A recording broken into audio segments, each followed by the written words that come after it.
Feliz sábado a você, nosso irmão do Distrito dos Prados, a você, nosso amigo internauta que nos acompanha pelas redes sociais. Estamos aqui mais um dia para juntos aprendermos da palavra do nosso Deus. Seja bem-vindo, se acomode, fique conosco e nesse momento quero convidar você a fechar os seus olhos e juntos falarmos com o nosso Deus, Criador dos céus e da terra. Vamos orar?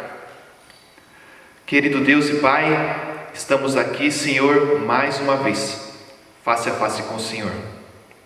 Nós estamos aqui, Senhor, porque queremos nos aproximar de Ti. Pedimos a Tua presença nesse momento entre nós, nosso desejo, e oramos em nome de Jesus. Amém. Amém. Nós vamos agora adorar o nosso Deus com o louvor, com o hino número 73 do nosso inário, Rei dos Reis.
Feliz sábado a você que está nos acompanhando, sejam bem-vindos a este programa de Escola Sabatina. Temos aqui alguns convidados especiais. Temos aqui o irmão Manuel Firmino, que é primeiro ancião da Igreja dos Prados. Seja bem-vindo, que Deus te abençoe. Também temos aqui o irmão Rubens França, que é diretor do grupo da Torre. Também seja bem-vindo. E mais uma vez, seja bem-vindo você que está nos acompanhando. Antes de nós estudarmos ou recapitularmos a lição que estudamos durante essa semana, eu quero convidar você para juntos fazermos uma pequena oração. Feche seus olhos e juntos vamos orar. Maravilhoso Deus, neste momento recapitularemos a lição que estudamos durante a semana. Pedimos a tua companhia para podermos entendê-la. Em nome de Jesus, amém. Durante essa semana nós estudamos um tema muito importante que está relacionado a princípios de interpretação bíblica. Especificamente, estudamos o tema a Bíblia e as profecias.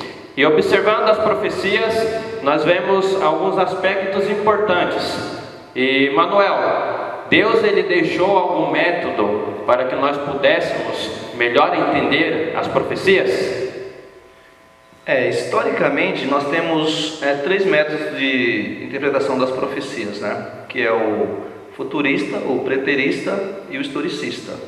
O preterista, ele crê que a profecia se cumpriu no passado. O futurista crê que ela ainda vai acontecer no futuro. E o historicista crê que a profecia ela acontece ao longo da história, né? Começando desde a antiguidade, passando aqui pelo presente e indo até o futuro. Nós, como adventistas do 7º dia, cremos no método historicista. E por que cremos? Porque esse é o método que a Bíblia usa, né? A Bíblia usa esse método historicista. E um exemplo que nós podemos ter é Daniel 2, por exemplo, né? Daniel 2, ali Nabucodonosor tem um sonho de uma grande estátua, e Daniel, ao interpretar esse sonho do rei, ele fala ali dos metais que estava naquela estátua ali. Ele identifica Babilônia como a cabeça de ouro da estátua, né? E ali, quando você vê a estátua, você vê que o metal vem após outro sem nenhuma lacuna, não tem nenhum espaço, né? Então a cabeça de ouro ali simbolizando a Babilônia, o peito ali simbolizando a Medo-Pérsia, o quadril de bronze simbolizando ali o Império Grego, as pernas de ferro simbolizando o Império Romano, né? E os dedos dos pés da estátua simbolizando as nações da Europa. E aí fala que vem uma pedra sem auxílio de mãos humanas que vai atingir o pé da estátua e que vai destruir totalmente aquela estátua, né? E essa pedra sem auxílio de mãos humanas, ela simboliza a volta de Jesus, que vai estabelecer o seu reino eternamente, né? Então você vê que através desse capítulo 2 de Daniel, nós temos uma profecia que ela abrange toda a história, desde a antiguidade até a volta de Jesus. Por isso nós cremos no método historicista. Foi interessante você ter mencionado o capítulo 2 e a relação que tem com o método historicista, porque se nós formos estudar a história secular, até mesmo que se ensina nas escolas, nas faculdades, vemos que esses impérios, que está descrito no livro de Daniel, que você também mencionou, já governaram em um determinado momento da história, né? Então a Bíblia, ela é exata, ela não se contradiz, né? Está relacionada com a história. Isso, e hoje nós estamos vivendo a época do pé da estátua, né? Então falta ainda cumprir tudo exatamente como estava escrito na profecia. A história confirma isso, né? E agora nós estamos aguardando apenas a volta de Jesus, que é simbolizado pela pedra ali que atinge os pés da estátua. Muito bem, você, muito obrigado novamente, continue aí conosco, estamos desfrutando de uma boa recapitulação da lição, um tema muito importante para entendermos também o que irá acontecer com o povo de Deus nos últimos dias. Estamos vendo como se desenvolveu a história e a relação que Deus tem na revelação desse conteúdo para nós. E observamos que há um método para interpretarmos as profecias. E muitas vezes também observamos que nas profecias há números. E pensamos muitas vezes como poder interpretar esses números. E Rubens, Deus ele deixou algum princípio importante para que pudéssemos entender melhor a questão dos números, se são literais ou se são simbólicos. O que a Bíblia nos diz sobre isso? Wesley, não somente números, mas também símbolos, né? Como o Manuel falou da estátua, né? Dos minérios, né? Que estavam lá. Também nós falamos sobre números. Tanto no nosso verso central, fala em Daniel 8:14, fala assim: até 2.300 tardes e manhãs, e o santuário seria purificado. Então nós podemos encontrar isso lá no livro de Números 14:34, Ezequiel 4:6-7. Nós vamos ver que um dia será dado por um ano, né? E também deixamos bem claro também para os nossos amigos que Deus fez e fará tudo o que for possível para nós não só entendermos a Bíblia como também as profecias. Então, nós estudarmos a Bíblia junto com a história, nós vamos entender que as profecias, o simbolismo das profecias, eles se cumprem sem lacuna, como o Manuel falou. Muito bem, então, em outras palavras, você mencionou o verso que nós temos como chave, exatamente, para estudar durante a semana, que é Daniel 8,14. Ali menciona uma data, né? Uma quantidade de números, que são 2.300 tardes e manhãs. E segundo o princípio bíblico, ali não se refere a dias literais, mas sim anos, é isso mesmo? Sim, são dias proféticos. E como nós podemos sustentar este argumento com a Bíblia? Porque a própria Bíblia diz, é o que nós falamos anteriormente. No livro de Ezequiel e no livro de Números, fala sobre isso. Muito bem. E interessante, Wesley, que é o seguinte, que se for colocar em dias literais, a profecia não se encaixa nesse tempo. Mas quando você converte usando o princípio dia-ano, vai encaixar perfeitamente nos 2.300 tardes, manhãs, nos 2.300 anos. Se for colocar em dias, não vai bater com a profecia. Não encaixa. Nem pela história, nem profeticamente. Muito bem. Então, novamente, o que aconteceu no decorrer da história comprova que esses 2.300 dias que menciona a Bíblia está se referindo a anos. Há anos. Inclusive também quando fala sobre o quinto reino, né, que seria a pedra que é lançada, né, assim, é um silo de mãos. Na história não mostra, nas escolas, na faculdade não fala sobre o reino de Cristo, né? Mas a Bíblia, ela revela que é um reino que nunca mais terá fim. E é um reino único que vai encher toda a terra. Essa pedra ela encheu toda a terra, formando então um só reino. Então nós teremos um reino onde nós teremos um único rei, que será Cristo Jesus. Não teremos mais essa divisão que é dos pés da estátua, que nem ele falou. É um reino único. Muito bem. Também, continuando aqui com o nosso guia de estudo, nós vemos, aqui menciona o livro de Daniel, capítulo 7 e o capítulo 8, que faz menção a algumas características, algumas coisas que iriam acontecer. E aí menciona também o chifre pequeno. E nós estamos dizendo de que a maneira de interpretarmos as profecias é o método historicista, que já explicamos aqui. E Manuel, segundo este método, como nós podemos identificar o chifre pequeno? Então, Wesley, é interessante que a gente use o método historicista, mas como o irmão Rubens bem frisou, temos que usar os símbolos proféticos também, né? E a Bíblia, ela mesma dá esses símbolos para nós. Quando nós vamos para Daniel 7, capítulo 7 e 8 também, como você mencionou, ali fala também dos mesmos reinos que se fala também na estátua de Nabucodonosor do capítulo 2. Só que agora ele aparece com outros símbolos, né? Eu gostaria até de ler aqui para vocês. Fala assim que o Daniel, no sonho profético dele, ele teve uma visão de 4 grandes diferentes animais. O primeiro era como um leão, tinha asas de águia.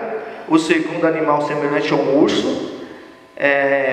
O terceiro semelhante ao leopardo. E o quarto como um animal terrível e espantoso, sobremodo forte, tinha grandes dentes de ferro, né, e 10 chifres, né? E esses 4 animais, aqui no capítulo 7, verso 17, a própria Bíblia diz o seguinte: esses grandes animais, que são 4 reis que se levantarão da terra. Ou seja, aqui a própria Bíblia está explicando o simbolismo daqueles grandes animais, que são 4 reinos que se levantariam sobre a terra, e que são os mesmos reinos lá da profecia de Daniel 2, da estátua, né, que agora aparece aqui em simbolismo de animais, sendo que o 4º animal, simbolizado pelo Império Romano, fala que ele tem 10 chifres, né? E o que simboliza esses 10 chifres? Simboliza as 10 tribos bárbaras que invadiram e dominaram sobre o Império Romano, e foi dividido ali em 10 tribos, e o texto diz que destes 10 chifres subiu um chifre pequeno, né? Um chifre pequeno mais robusto, né? Que derrubou outros 3 né? E que quando você vai para a história e você vê dentro das características que a Bíblia nos dá, tem várias características, mas o tempo não permite ler todas, mas eu vou citar apenas uma aqui, que é Daniel 7:25, fala que esse poder, esse reino, simbolizado pelo chifre pequeno, eles iriam mudar os tempos e a lei de Deus. E aí quando você vai para a história, essa profecia, ela se encaixa perfeitamente na supremacia papal, que começou no ano 538 a.C. e vai até 1798, ou seja, é 1260 anos de supremacia papal ali na Idade Média, que o sistema papal, ele que destruiu três das 10 tribos bárbaras, né? E mudou a lei de Deus, porque quando você vai em Êxodo 20, tem o segundo mandamento que diz para não adorar imagens de esculturas. Eles tiraram esse mandamento, né? E no mesmo Êxodo ali, também fala no quarto mandamento para guardar o sábado. Eles substituíram o sábado para domingos e festas, né?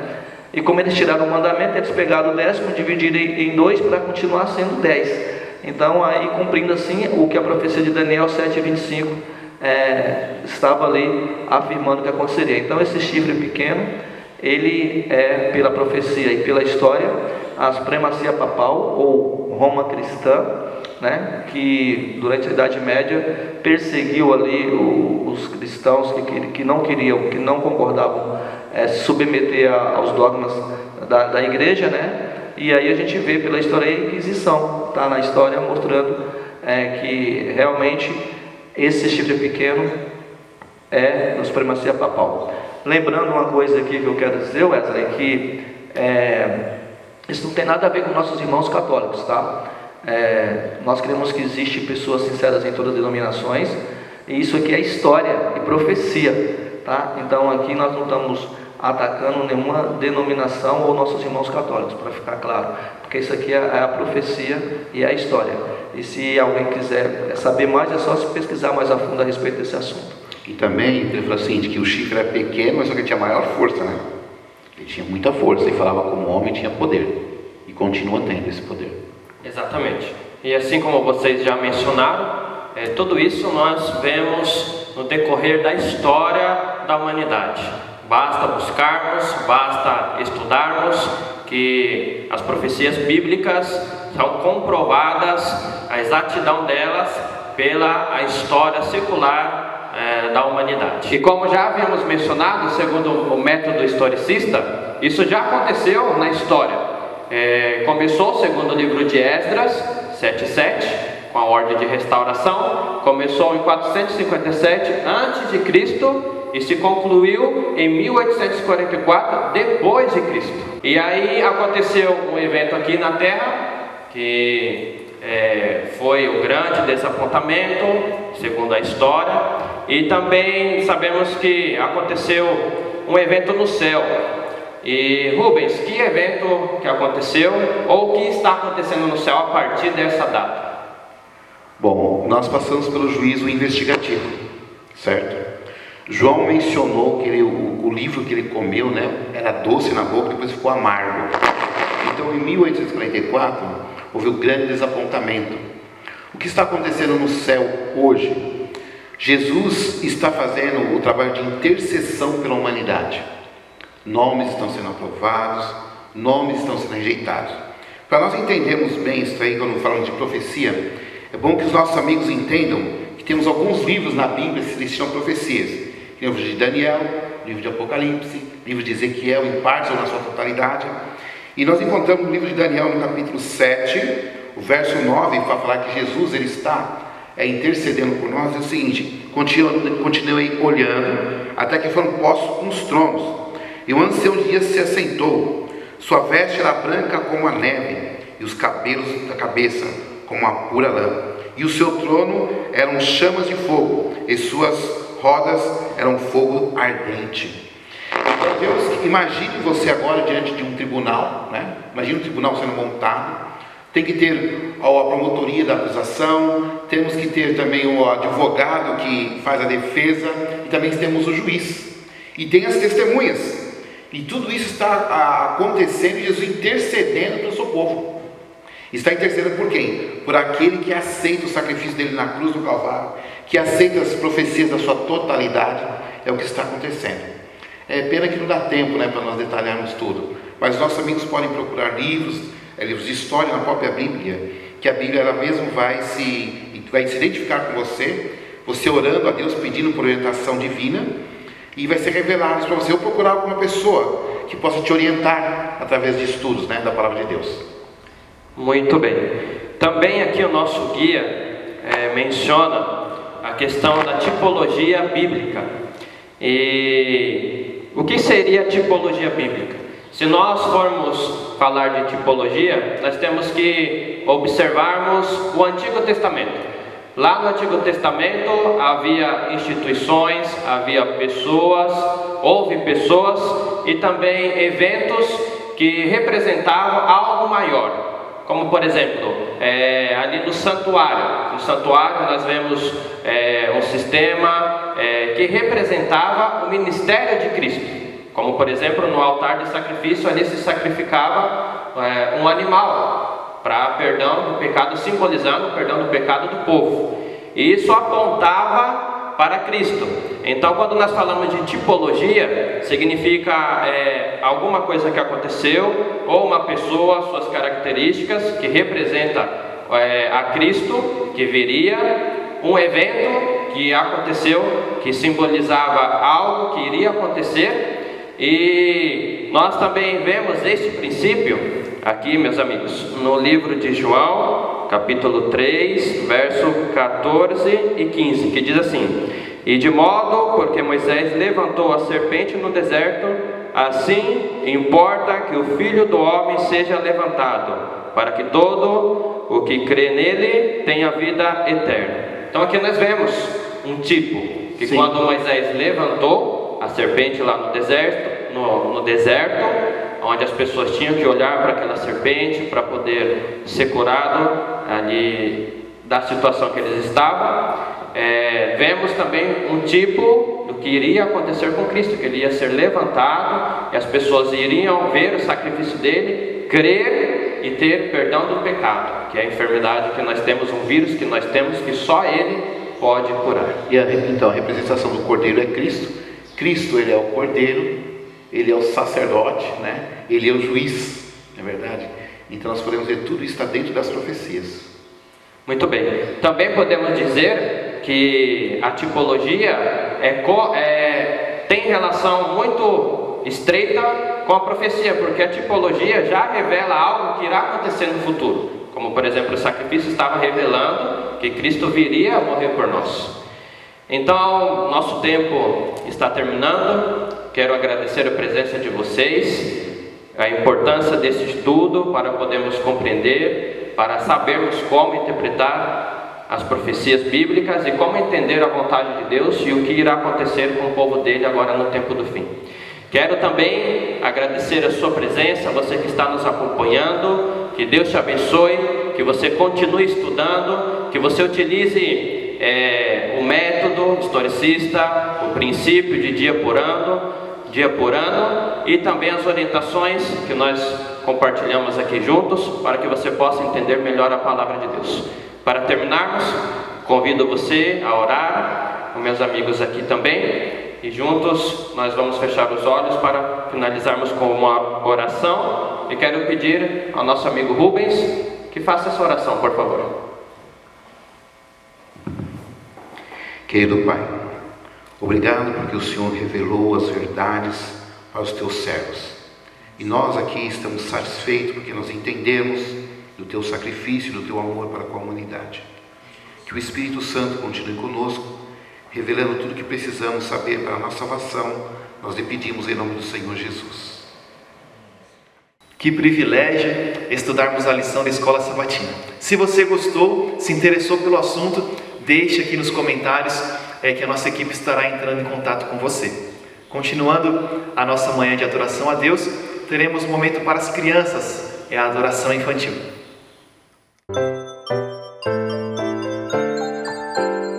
Chegou a hora de adorar ao Senhor. Chegou a hora de ouvir do seu amor. Lindas histórias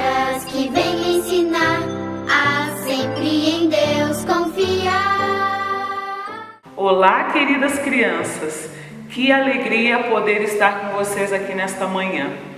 Com certeza, a Bíblia tem uma história para você hoje.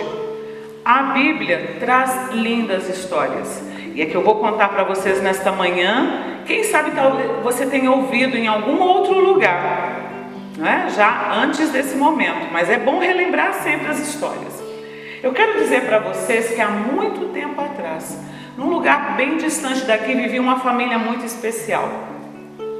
Estava lá Abraão e a sua esposa Sara. O desejo do coração deles era ter um filho, mas isso demorou muito para acontecer. Por quê? Não conseguiam um filho. Mas Deus os abençoou e eles tiveram um lindo bebê.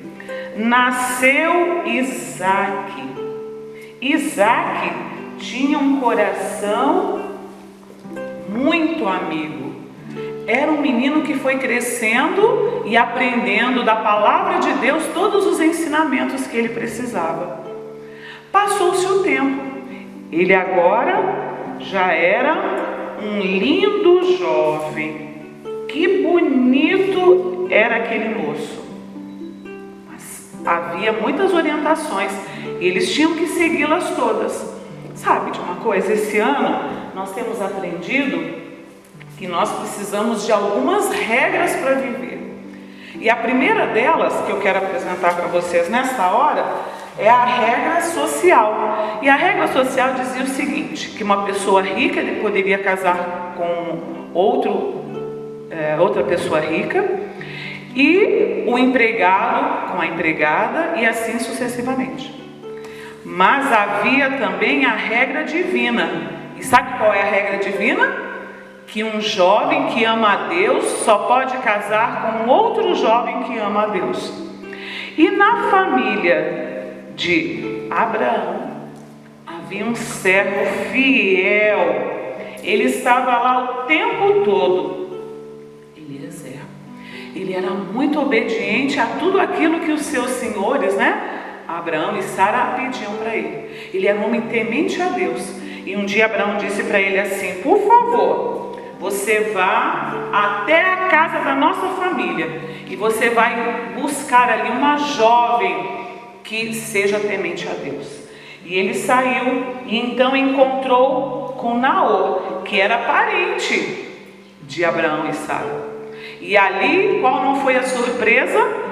Quando conheceram essa bela jovem, e o nome dela, Rebeca.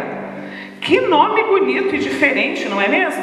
Sabe o que aconteceu? Rebeca ofereceu para os pastores que estavam ali com as suas ovelhas água. Ela trazia sempre alegria na sua face. E aquilo chamava atenção.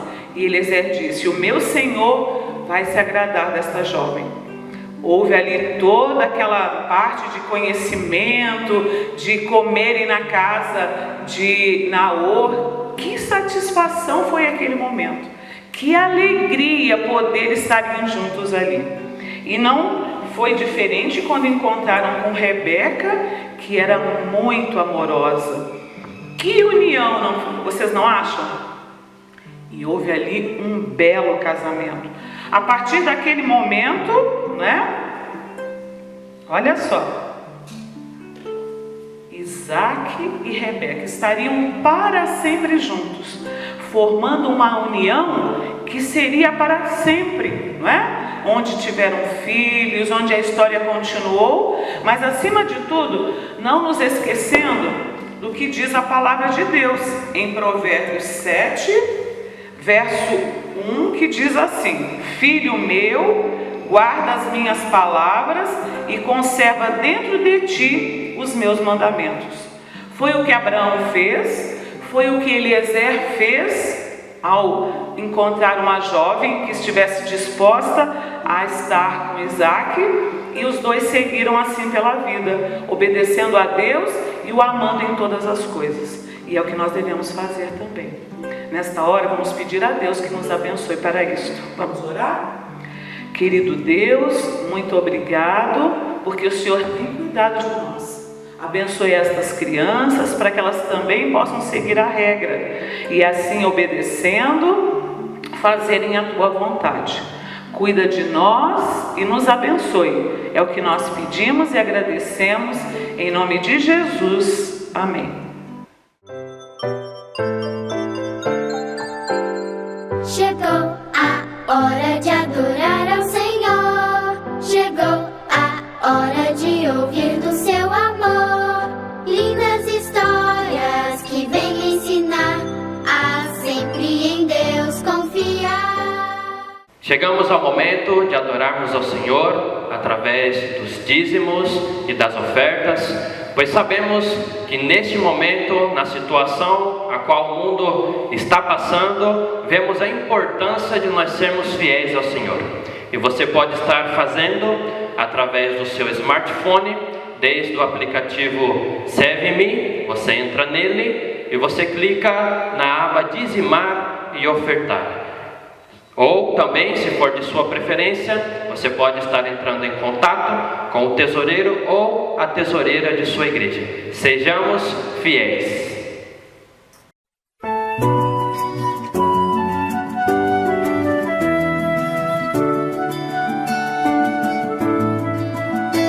Jesus é oferta de Deus para mim, presente de amor, uma bênção sem fim.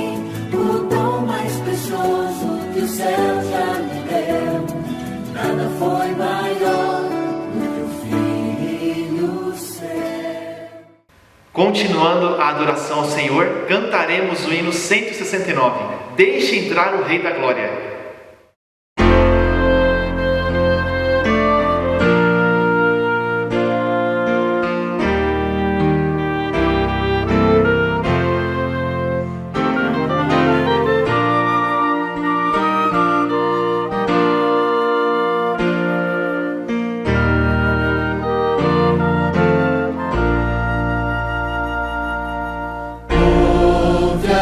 Jesus te chama, ouve já, ó pecador, ouve a voz de quem te ama, é Jesus teu Salvador. Deixa entrar o Rei da Glória,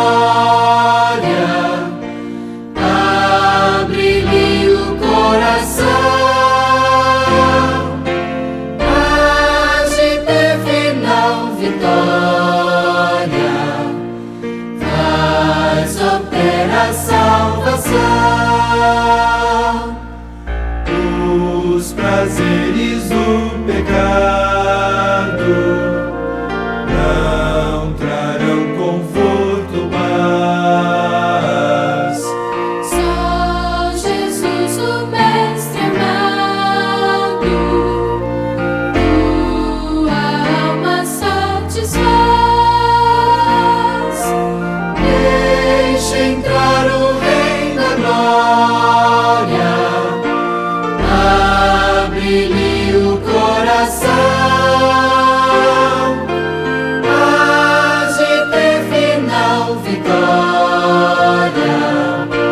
faz opera a salvação. Hoje ainda graça existe para ti, ó pecador. Deixa teu viver tão triste, vem agora ao Salvador. Deixa entrar o Rei da Glória, abre-lhe o coração, hás de ter final vitória, vais opera a salvação.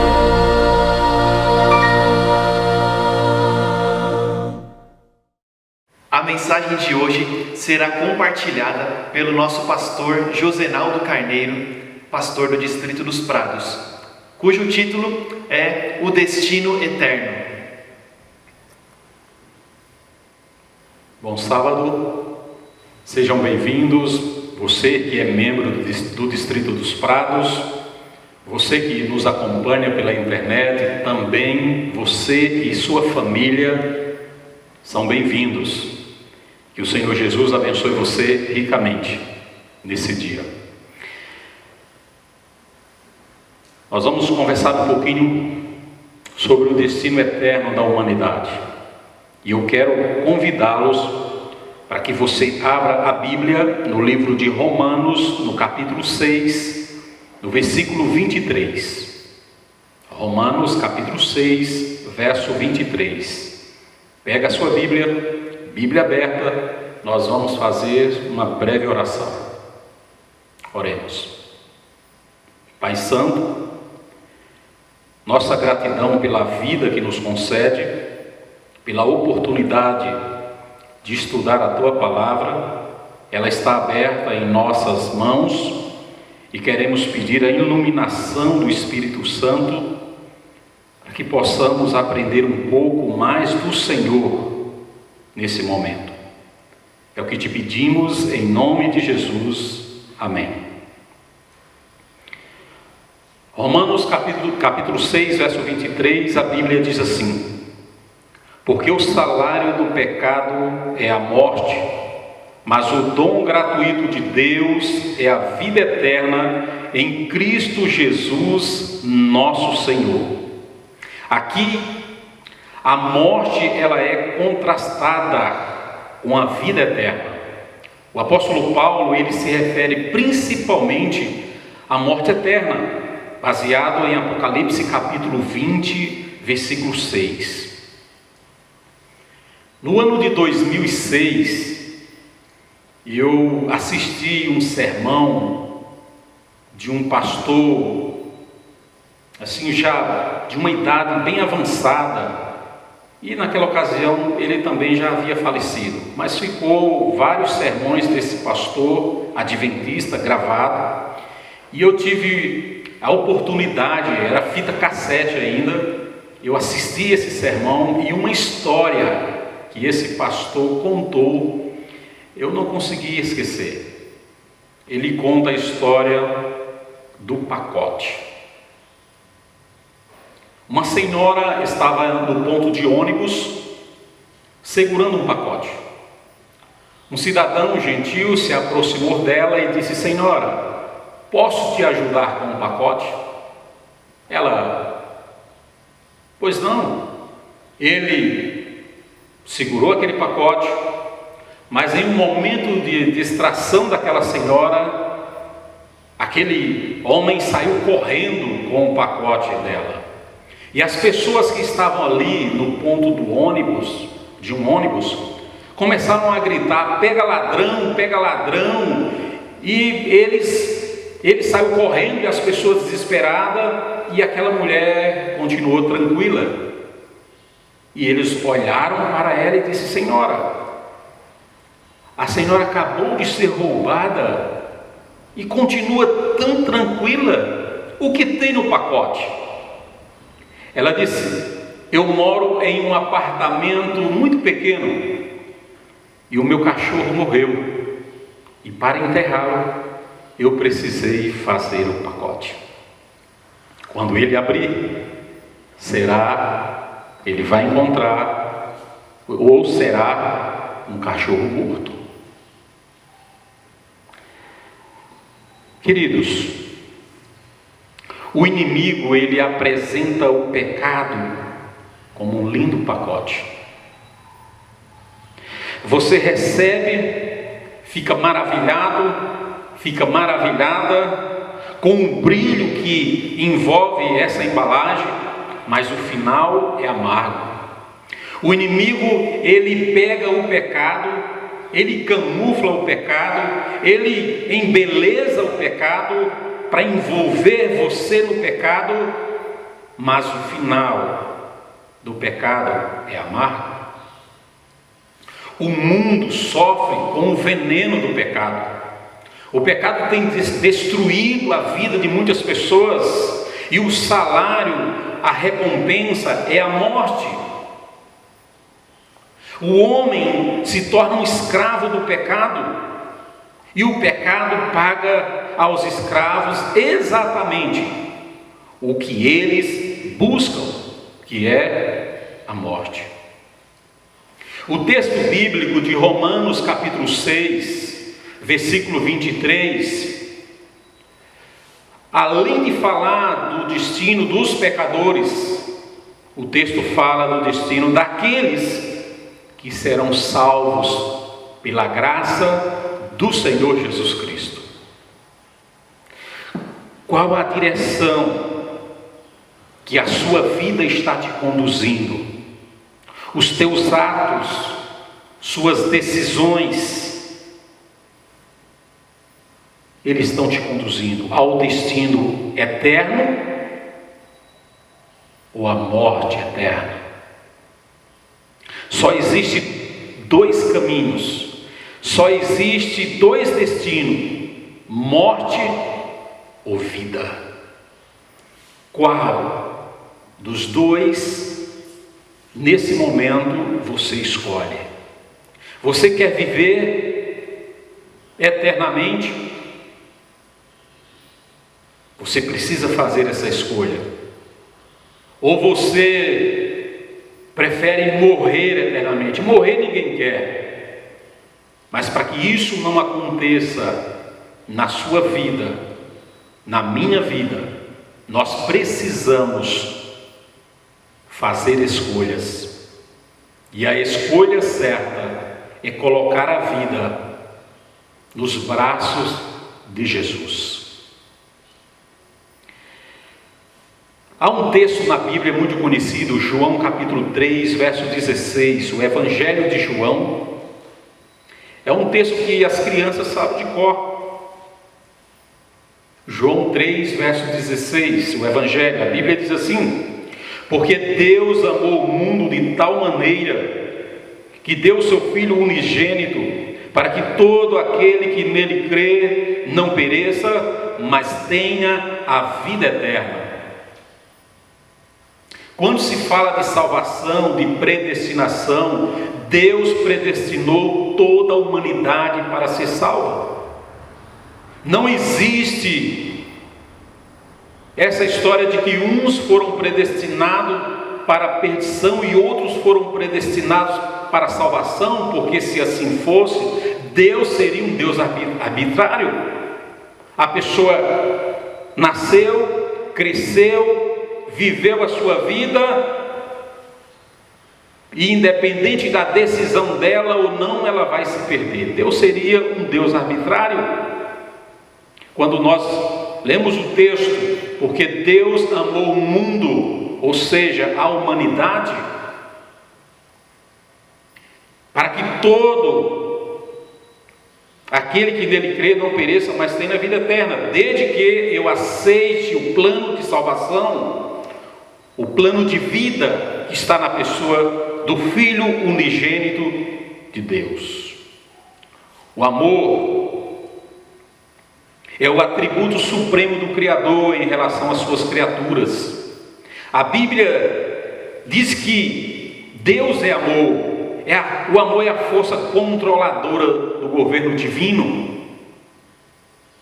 A suprema expressão do amor divino é o ato do Pai em dar o seu Filho, em sacrificar o seu Filho em prol da humanidade.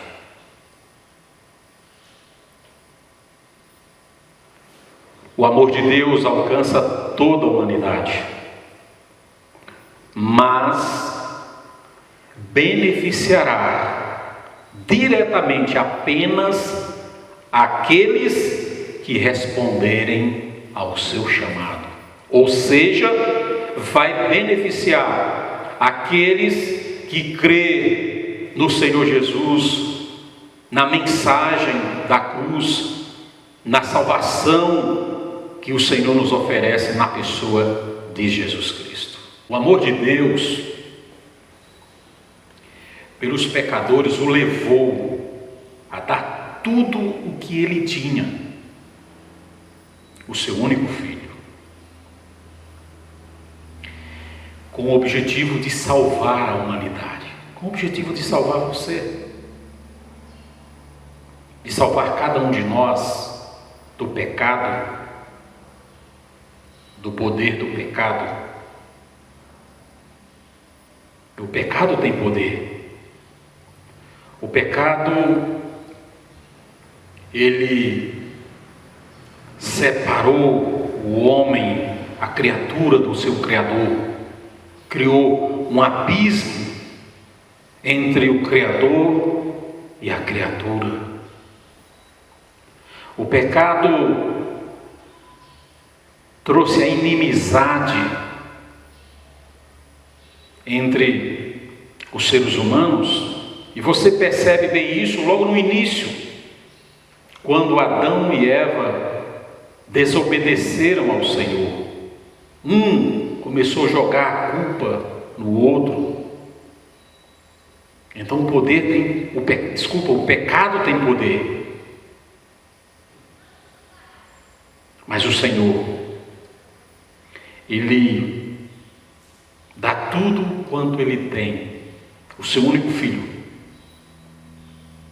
para libertar você, amigo, do pecado e de suas consequências, que é a morte eterna. Romanos capítulo 5, verso 8, a Bíblia diz assim, Romanos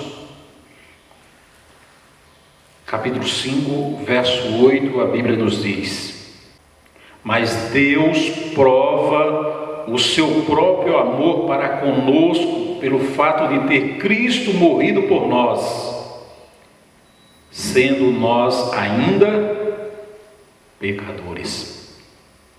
A Bíblia diz também em Romanos 2, verso 4, que é a bondade de Deus que nos conduz ao arrependimento. O amor divino atrai os corações endurecidos, traz de volta os perdidos e transforma em santos. Olha que coisa linda! Deus trabalha em prol da humanidade, o seu amor é imenso. Trabalha no coração endurecido, é uma atuação que o Espírito Santo realiza diariamente, constantemente, 24 horas, trabalhando num coração duro, trazendo de volta esse homem, transformando esse homem em um homem santo, em uma mulher santa, ou seja, em uma pessoa disposta a obedecê-lo. Não que a pessoa esteja imune de errar, mas que um santo separado com um propósito para adorar o Senhor, para servir ao Senhor, preparando-se para a eternidade. A vida eterna, ela dura para sempre, é uma vida que dura para sempre, é uma vida sem fim. Uma vida que não tem fim. Certa vez eu estava estudando a Bíblia com uma família e uma garotinha, ela disse: pastor, eu tenho uma dúvida sobre a eternidade, como será a eternidade? Eu falei: eu também tenho, porque é impossível para seres com mentes finitas como nós compreender completamente a eternidade. Mas ela pode começar hoje, na sua vida. Nós temos o privilégio de começar a eternidade agora, servindo ao Senhor, vivendo com o Senhor, amando ao Senhor, obedecendo ao Senhor, para que um dia possamos desfrutar da eternidade e assim compreendê-la de uma forma correta. No livro Desejado de Todas as Nações, da escritora cristã Ellen White, na página 173, ela diz assim: é impossível a mente finita compreender a obra da redenção. Seu mistério excede ao conhecimento humano. Todavia, aquele que passa da morte para a vida percebe que é uma divina realidade. E ela continua: o começo da redenção podemos conhecê-lo aqui, mediante uma experiência pessoal. Seus resultados estendem-se através da eternidade.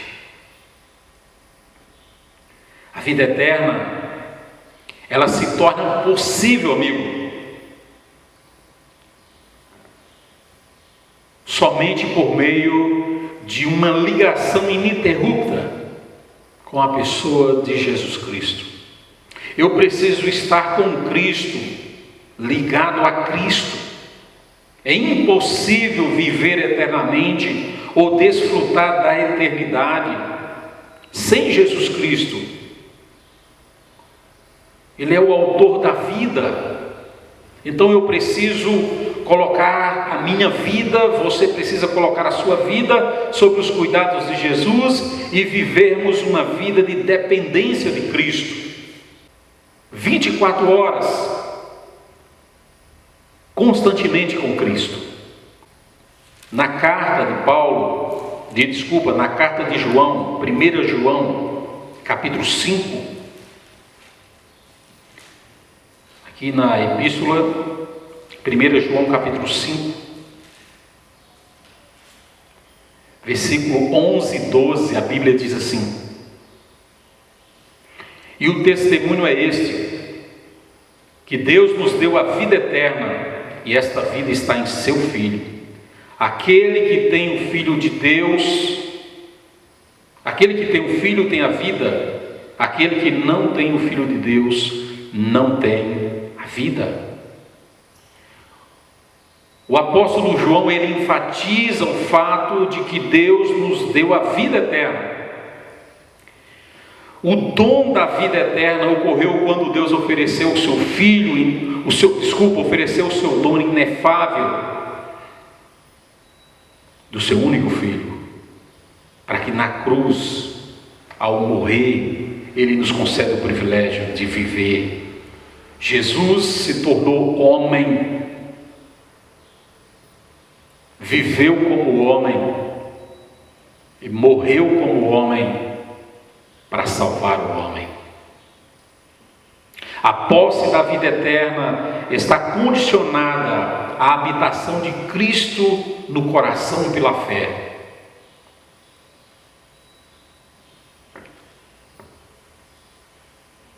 Em que direção a tua vida está te conduzindo? Qual o rumo a tua vida está te conduzindo? Pense bem, faça uma reflexão. Como está a tua vida nesse momento? Ela está te conduzindo à eternidade ou ela está te conduzindo à morte eterna? Eu queria que você, durante 30 segundos, fizesse uma reflexão. Como está a tua vida nesse exato momento?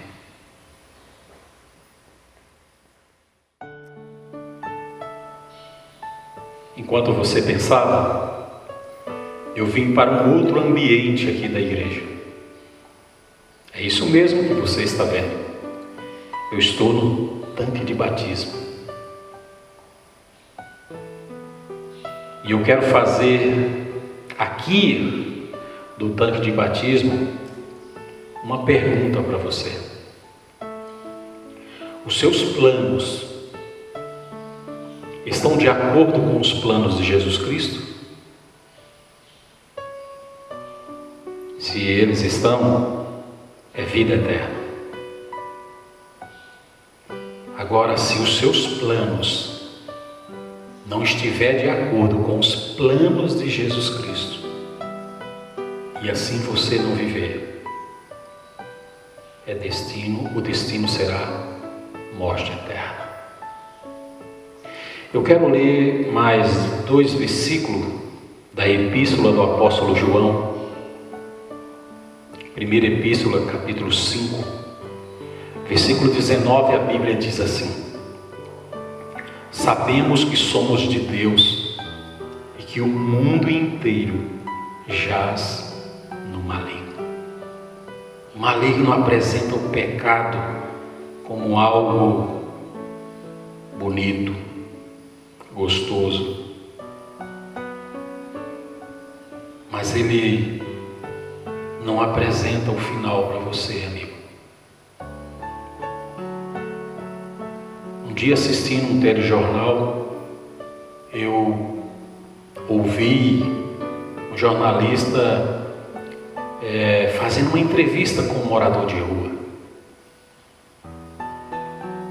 E aquele morador de rua, ele disse assim: a primeira vez que me ofereceram drogas, falaram que eu ia sentir uma sensação boa.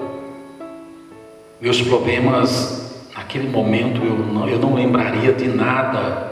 A minha sensação seria muito gostosa ao usar aquela droga. Falando aquele morador de rua. Mas ele disse assim: só que a pessoa que me ofereceu a droga, ele não falou que ela ia tirar tudo de mim e eu ia acabar morando embaixo de uma ponte na rua. É isso. O inimigo apresenta o pecado como algo bom, como uma sensação prazerosa, mas ele não te apresenta o final, que é a morte eterna. O destino é a morte eterna. O versículo 18 ainda do capítulo 5 de 1 João nos diz: sabemos que todo aquele que é nascido de Deus não vive em pecado. Antes, aquele que nasceu de Deus, Deus o guarda e o maligno não lhe toca. Nascer de Deus, nascer da água e do Espírito. Você pode me dizer: pastor, mas eu não conheço o plano de Deus. Onde está esse plano? O plano de Deus está na sua palavra. Você quer ajuda? Você que não conhece o plano de Deus, você quer conhecer? Escreva nos comentários: eu quero conhecer o plano de Deus. Você que mora na região de Peruíbe, de Itariri, Pedro de Toledo, se você quer conhecer o plano de Deus, ou em qualquer outro lugar, região que você mora, e você quer conhecer o plano de Deus que está na palavra do Senhor, nas Escrituras Sagradas, escreva: quero conhecer os planos de Deus. Nós vamos entrar em contato com você, nós vamos providenciar um meio para que você conheça os planos de Deus e você viva os planos de Deus na sua vida. Agora, nesse momento, eu quero fazer 3 convites. O primeiro convite é para você, que eu já estou falando, que não conhece o plano de Deus e quer conhecer o plano de Deus, para que você estude a Bíblia e se prepare para nascer da água e do Espírito, para passar pela experiência do batismo, morrer para o pecado e nascer para uma nova vida em Cristo Jesus, nosso Senhor. Você aceita? Você que está me ouvindo nesse momento, aceita conhecer o plano de Deus, colocar a tua vida completamente sobre os cuidados do Senhor, ser batizado, para que teu nome seja escrito no livro da vida do Cordeiro? Você aceita? Esse primeiro convite é para você. Jesus te convida nesse momento. você abandonar essa vida das drogas, do álcool, da prostituição, essa vida de pecado, e colocar a sua vida sobre os seus cuidados. O segundo convite é para você que conhece o caminho, para você que conhece os planos de Deus, para você que já viveu os planos de Deus, para você que abandonou os caminhos de Deus e está vivendo uma vida promíscua, está vivendo uma vida que Deus não sonhou para você. Você voltou para as práticas do passado, vive um momento de trevas espirituais.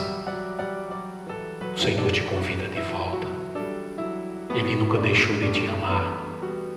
Ele está com os braços abertos. Volta, filho. Volta, filha. Está você disposto a voltar? Renovar a aliança com Cristo, passar pela experiência do batismo, para que seu nome volte para o livro da vida do Cordeiro. Mas o terceiro convite que eu quero fazer é para você que conhece e que vive os planos de Deus e anda nos caminhos com Deus, para que você saia da zona de conforto, consagre a sua vida ao Senhor, trabalhe, ore e trabalhe ainda esse ano para preparar uma pessoa para descer as águas do batismo. Está você disposto a dizer: Senhor, estou aqui, usa-me como instrumento de salvação para salvar outras pessoas? Você aceita? Você que conhece os planos, que vive no caminho, para que seja um instrumento, porque está caminhando para a eternidade e quer levar outros para a eternidade. Você que se afastou dos caminhos e conhece o plano, voltar ao plano original, voltar a servir ao Senhor. E você que não conhece e quer conhecer, ambos os grupos, escreva aí nos nossos comentários: eu quero conhecer o plano, eu quero voltar, eu quero ser usado. Você aceita? Deus te convida nesse momento. O Senhor te chama porque Ele te ama. Jesus vai voltar para nos buscar e o céu é o nosso destino. Quero orar por você. Pai Santo, nas tuas mãos coloco este amigo, esta amiga que ora juntamente comigo. Eu quero te pedir por esse amigo que não conhece os teus planos, que nunca estudou a tua palavra. Ele precisa, Senhor, encontrar a vida. Que teu Santo Espírito trabalhe em seu coração, ajudando para que esse sentimento possa brotar cada vez mais, para que ele possa compreender os planos que o Senhor tem para a vida dele, e que a vida que ele está vivendo não é os planos que o Senhor tem para ele. Ele possa, Senhor, estudar a tua palavra, colocar a vida completamente nas tuas mãos, em teus braços de amor, e passar em breve pela experiência do batismo. Oro por essa pessoa também, que um dia, que conhece os teus planos, um dia andou em teus caminhos, mas por uma circunstância da vida abandonou, deixou os teus caminhos. Hoje não mais estuda a Bíblia, não ora, vive uma vida que não está de acordo com o que a tua palavra ensina. Abençoe essa pessoa que ora comigo agora, para que ele volte aos teus braços de amor. Oro também, Senhor, pelo teu filho e a tua filha que te serve, conhece os planos, está no caminho, em especial por cada membro do Distrito dos Prados, que possamos unir forças como um grande exército do céu, consagrar a nossa vida ao Senhor, mas ensinar a outras pessoas a falar do teu amor, tua salvação, que sejamos instrumentos